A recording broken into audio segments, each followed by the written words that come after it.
Broadcasting from my basement bunkers, this is the fourth hour with Greg Belfrage. Thank you so much for being here again, my friends. Greatly appreciate it. Let's go to the president's True Social account and see what's on his mind this morning. There's some interesting things here. Can't disagree with this. We want violent criminals out of our country. This, I think, is interesting. And the president responding to this story at the Sun. And he says, I love King Charles. Sounds good to me. What is he talking about? Well, let's pull up the story that the president's got the link there.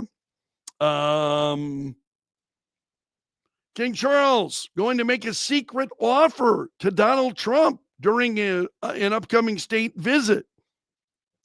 There was a letter delivered by Keir Starmer to the president. And let's scroll down here, get into this.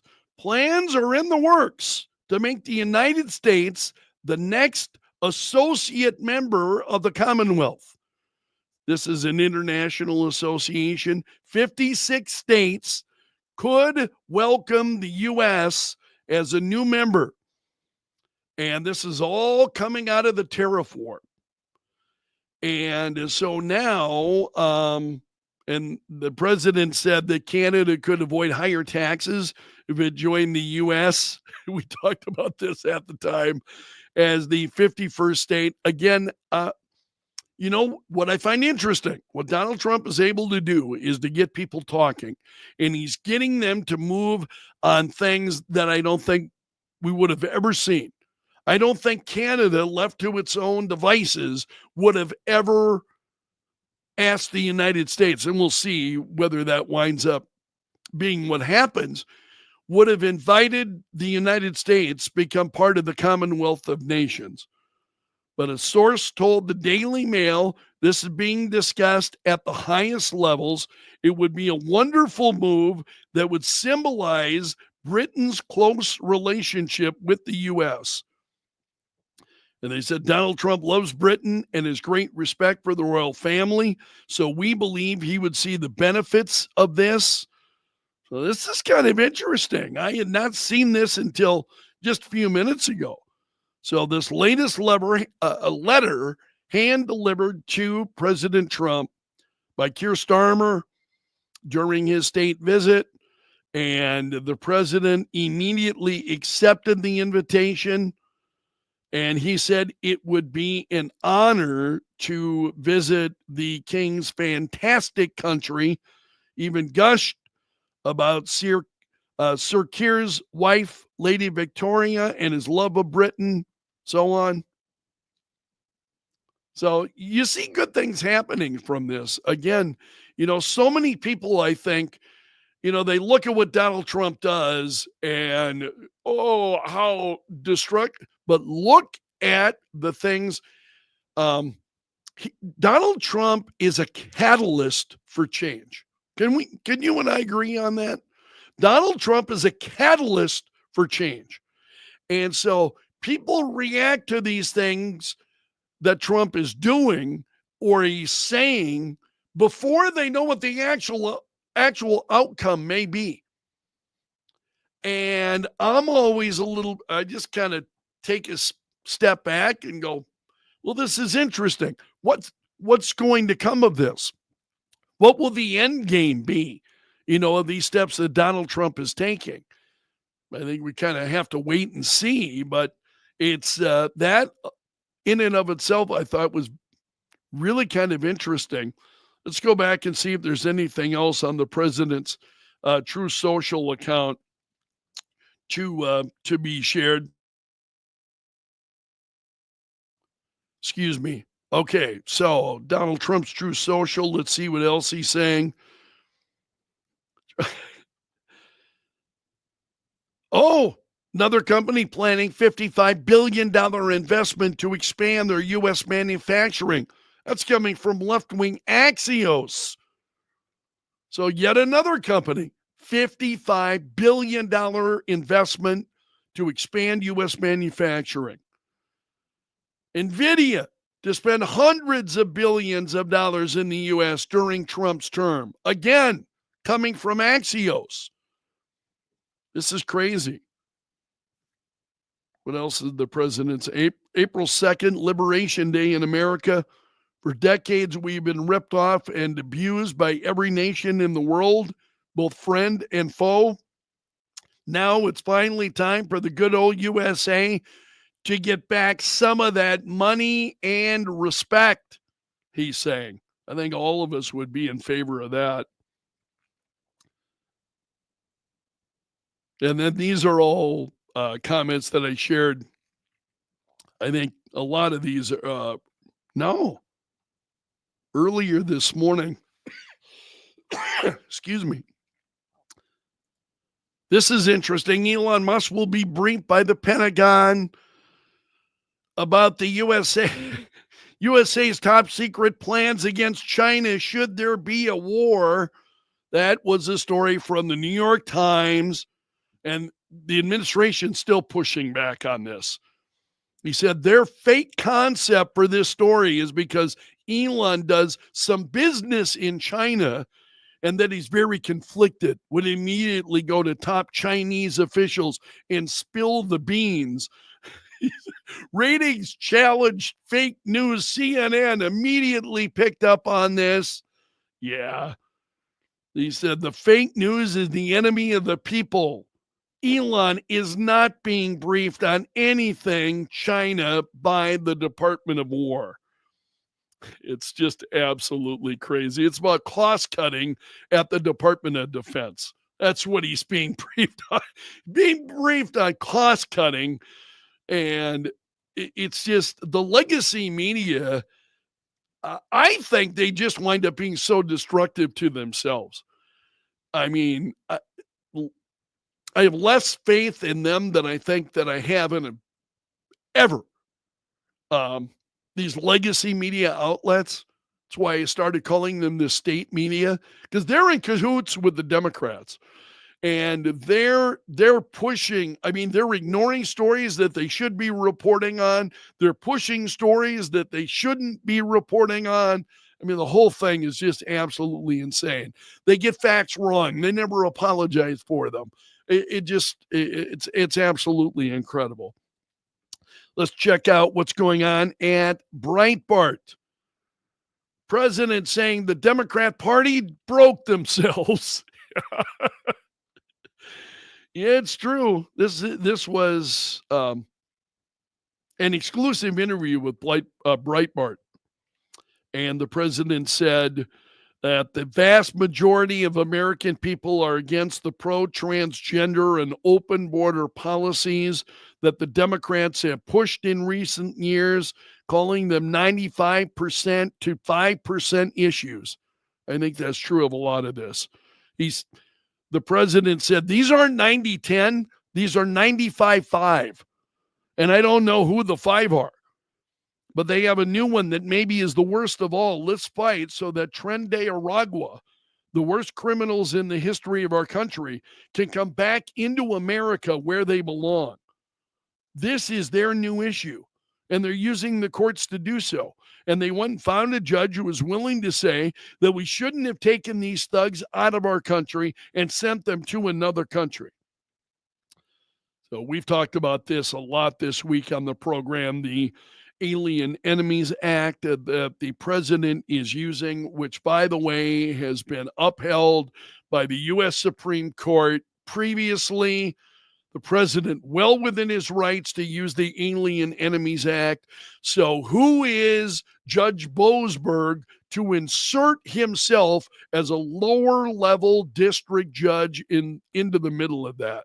That still, it just absolutely just blows my mind. And I'm not the only one.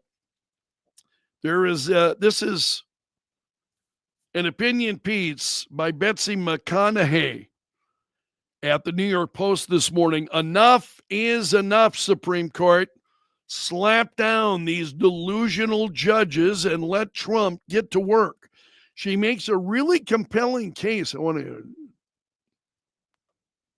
There, you can read this a little bit more easily. I know I can. She says, who should have more power? The President of the United States or a federal district judge, one of nearly 700 in a courthouse anywhere in the nation? The answer is obvious and pure common sense. President elected by millions, empowered by the Constitution to ensure the laws be faithfully executed, conduct foreign policy, command the nation's armed forces. Yeah, look at this. The court injunctions against Trump. 21% think they've been wise, these court injunctions. Don't get me started. 33% over outrageous. 45% believe it's dangerous what they're doing. And I voted in the dangerous. I'm one of the 2,511 votes you see there. So, what does she go on to say here? In dozens of cases since January 20th, federal district judges, the lowest on the ladder, have issued nationwide injunctions stopping Trump's suspension of foreign aid, his deportation of Tren de Aragua and MS-13 gang members, his layoffs, spending cuts, and on and on and on it goes. Just absolutely crazy. I think I appreciate that the president is trying to appeal to the U.S. Supreme Court, put an end to this. And I want to see how she concludes this. Court needs to do more than weigh in on Trump's policies on children born to illegal residents. It's time, past time, to restrain these district court judges who act like kings. I totally agree with that. It is long overdue. The U.S. Supreme Court needs to step in on that issue. That continues to be, a lot of the stories that we have seen all this week are these low-level federal judges trying to block Donald Trump's agenda. And I'll tell you what it does to me is the more I watch Trump and the more that I watch, because they sound like every day I'm just going to parrot whatever Trump is saying to you. And that's not my intention. But I have got to say that the more that I see from President Trump and then the reaction from the left and these judges, the more like Donald Trump seems like the reasonable one.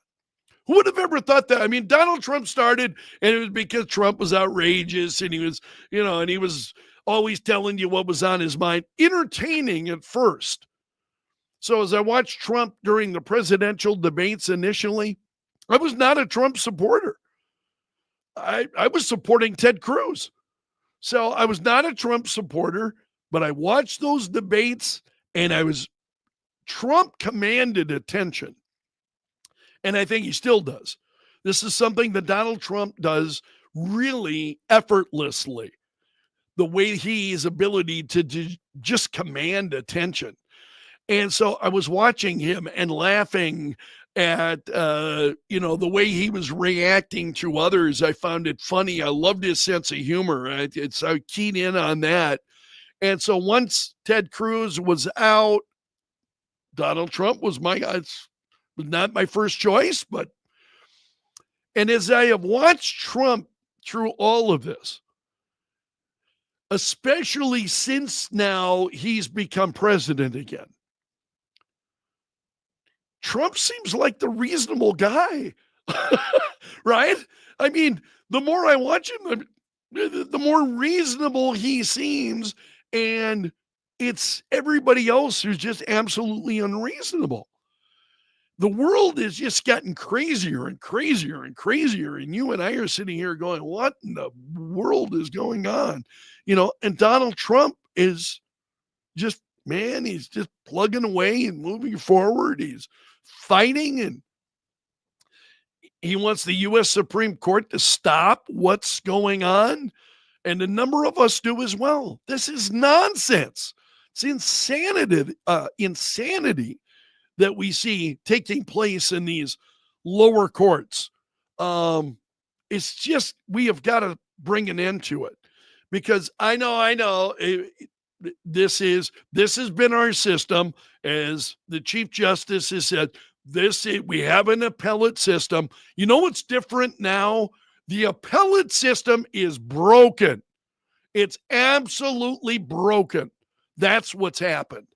And now we've got these low-level federal judges inserting themselves in trying to stop the president's agenda.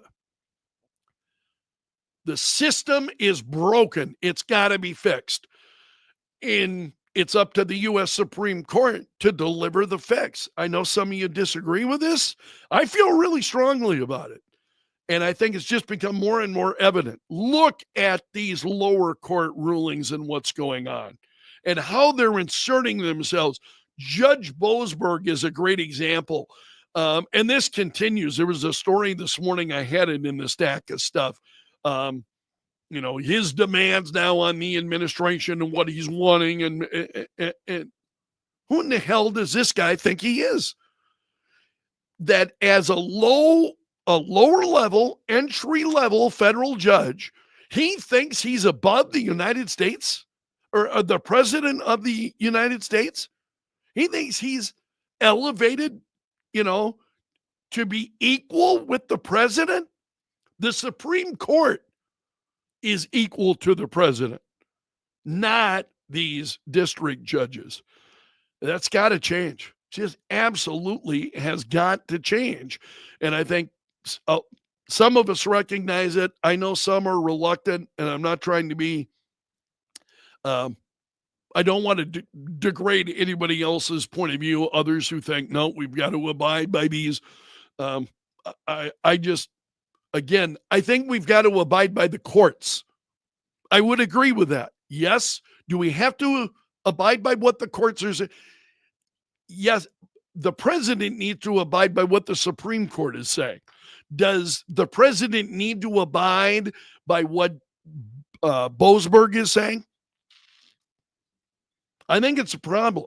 And I think it's really going to, sidetrack this country if this is allowed to continue. I feel really strongly about it. I want to check the comments. Let's see what some of you are saying here as well. Steve said 3-judge panels. Yeah, that's the appellate system then. 3-judge panels are needed, not a single judge. Edgy is saying it takes too long to address these critical issues. Federal judges need to have their powers reined in and restricted. Denise is saying judges are supposed to rule by law only, not by personal beliefs or political leanings. And unfortunately, I don't think we see that. And that's part of what's so, I think, been so frustrating for me. Okay, I've got a couple of other stories that I want to share with you before we wrap up the week. Hope you have a great weekend planned. Get a load of this. DoorDash. Yeah, I don't know how many of you use DoorDash. I do occasionally. I don't use it very often. But every now and then, and generally when I do, I'm a pretty handsome tipper because I appreciate, hey, you brought my food to me. Thank you. DoorDash is introducing a buy now, pay later option. What is this? I had this in the stack of stuff this morning. You ever heard of Klarna? I must admit I never have. They're partnering with Klarna to offer customers flexible financing options for their purchases. It's a food delivery service. I mean, flexible payment options. What, for a $30 or $40 order or less? Do I need flexible payment options? That is just absolutely crazy. I had to share that with you this morning. And then to bring a real smile to your face, I hope Let's go to the Babylon Bee. Coexist Molotov cocktails are now available. This has been the mantra of the left. Coexist. So now Coexist is making Molotov cocktails now available. This is satire for those of you who are just bumbling across this and don't know satire when you see it. So great stuff from the Babylon Bee. And that's a wrap from the bunker this morning. Thanks to my gallery of champions for being here as always. That's it. Lights out.